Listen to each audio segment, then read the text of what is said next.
নমস্কার বন্ধুরা, কিভাবে সুজি দিয়ে একটা পিঠা বানানো যায়, নতুন এক ধরনের পিঠা। আমি এখানে দুটো ডিম ভেঙে নিয়েছি, একটু লবণ দিয়েছি আর একটু খাওয়ার সোডা। এখানে সুজি 1 কাপ, গুঁড়ো দুধ আধা কাপ আর চিনি আধা কাপ।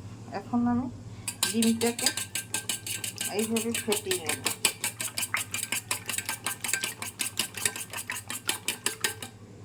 ডিম ফাটানো হয়ে গেছে,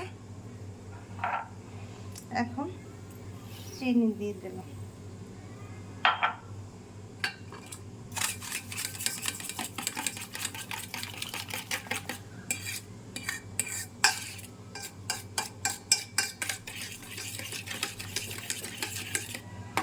চিনি মিশানো হয়ে গেছে, এখন সুজি দিয়ে দেব। একটু একটু করিয়ে দিতে হবে।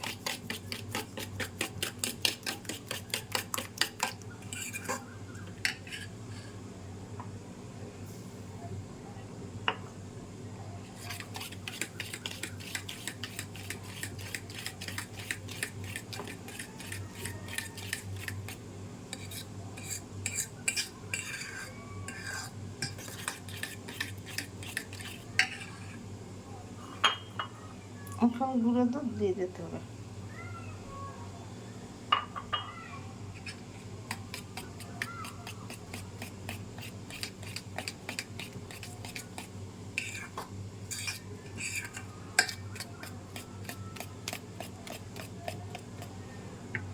গোলানো হয়ে গেছে, এখানে আমি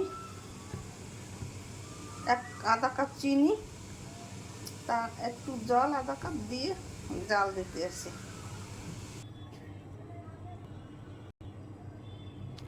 2 মিনিট পর ফিরে এসেছি। তেলে আমি গরম হয়ে গেছে, পিঠা দিয়ে দিয়েছি।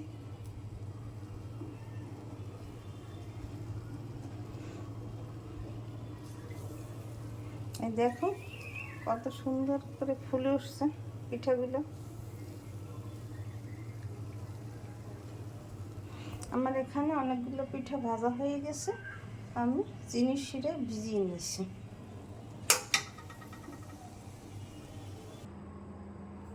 2 মিনিট পর ফিরে এসেছি। আমি পিঠা রসে ভিজিয়ে রেখেছি। দেখো কত পঞ্চি আকার হয়েছে, নরম নরম, খেতে খুব সুস্বাদু লাগবে। এইভাবে চিনির শিরে ভেজে তারপর ভিজিয়ে রাখবেন, তারপর নরম হলে খেয়ে দেখবেন, খেতে পঞ্চি আকার হয়েছে। ভিজানোর পর খেতেও খুব সুস্বাদু লাগবে। আমার পিঠা, সুজির পিঠা তৈরি হয়ে গেছে। এইভাবে আপনারা তৈরি করে ঘরে বানিয়ে খাবেন, খেতে অনেক সুস্বাদু লাগবে। আমার চ্যানেলটিকে লাইক কমেন্ট শেয়ার করে পাশে থাকুন। ধন্যবাদ, থ্যাংক ইউ।